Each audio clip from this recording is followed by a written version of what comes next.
Iran बहुत बड़ा हमला करने की तैयारी में है।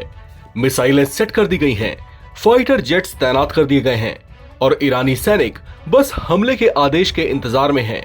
इसी के साथ चर्चाएं गूंज उठी हैं कि हमला शुरू हुआ तो बहुत बड़ा विनाश हो सकता है, क्योंकि उसके निशाने पर वो इजराइल है जो पिछले कई महीनों से फिलिस्तीन के कब्जे वाले गाजा में पहले ही युद्ध में उतरा हुआ है।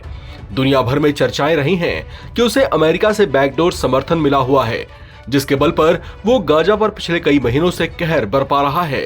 अब उसी अमेरिका की खुफिया एजेंसी ने ये दावा भी कर दिया है कि ईरान अपनी मिसाइलों और विस्फोटकों से लैस ड्रोन्स को इजराइल के खिलाफ हमले के लिए तैयार कर रहा है।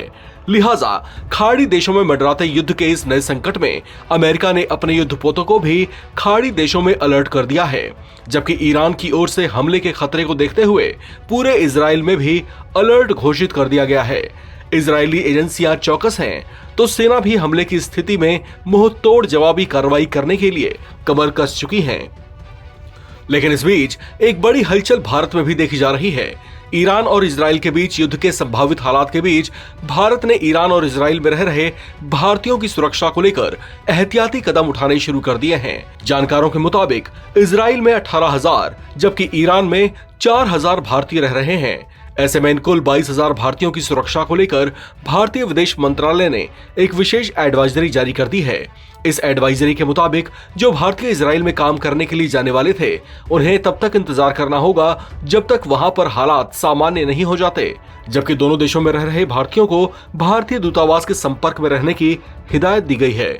आपको बता दें कि इजराइल में रह रहे हजारों भारतीय बुजुर्गों की सेवा, सूचना तकनीक और सलाह से जुड़े कामों में लगे हुए हैं। इजराइल अभी और भारतीयों की ओर उम्मीद से देख रहा था। वहीं ईरान की बात करें तो वहां रह रहे 4,000 भारतीय व्यापारी और छात्र हैं। भारत की इस एडवाइजरी को इस तनाव में उसकी अपनी राजनयिक स्थिति को दिखाता है। भारत ये भी चाहता है कि तनाव को भड़काने से रोका जा सके। इस एडवाइजरी के अलावा भारतीय अधिकारी भारत के नागरिकों को वहां से निकालने की संभावित योजना पर भी काम कर रहे हैं।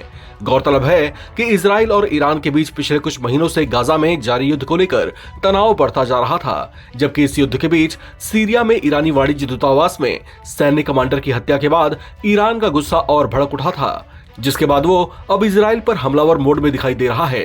कहा जा रहा है कि दोनों देशों के बीच युद्ध कभी भी छिड़ सकता है। इस खबर में फिलहाल इतना है। बाकी अपडेट्स के लिए आप बने रहें एनबीटी ऑनलाइन के साथ।